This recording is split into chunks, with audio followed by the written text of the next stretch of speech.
Hi കൂട്ടുകാരെ, എങ്ങനെ നമുക്ക് നമ്മുടെ പീസ് ലില്ലി കുട്ടികളെ പരിചരിക്കാം എന്ന് നോക്കിയാലോ. ഇത് നിറയെ പൂവിട്ട് കഴിഞ്ഞ ഒരു ചെടിയാണ് എൻ്റെ കയ്യിലുള്ളത്.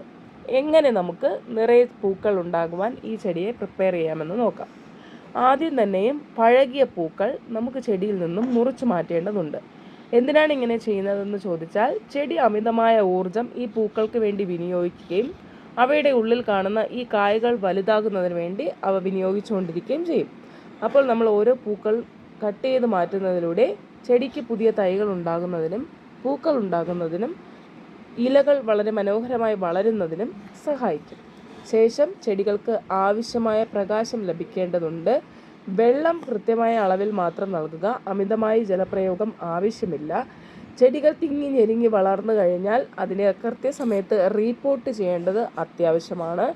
അതുപോലെ ഈ ചെടികൾക്ക് അമിതമായ വളപ്രയോഗമൊന്നും ആവശ്യമില്ല എങ്കിലും മാസത്തിലൊരിക്കൽ കമ്പോസ്റ്റോ NPK പോലുള്ള വളങ്ങളോ നമുക്ക് നൽകാവുന്നതാണ്. ഇലകളിൽ ഇടയ്ക്കിടയ്ക്ക് വെള്ളം സ്പ്രേ ചെയ്ത് നൽകുന്നത് നല്ലതാണ്. അല്ലെങ്കിൽ ഇലകൾ നനഞ്ഞ തുണി ഉപയോഗിച്ച് തുടച്ച് വൃത്തിയാക്കി സൂക്ഷിക്കാവുന്നതാണ്. എൻ്റെ ഈ ചെടികൾ കരുത്തോടെ വളരാൻ വേണ്ടി ഞാൻ പ്രയോഗിക്കുന്ന ഒരു ടിപ്പ് കൂടി പറഞ്ഞു തരാം. ഞാൻ വീട്ടിൽ അരി കഴുകുന്ന വെള്ളമൊക്കെ ഇടയ്ക്കിടയ്ക്ക് ഈ ചെടികൾക്ക് നൽകാറുണ്ട്.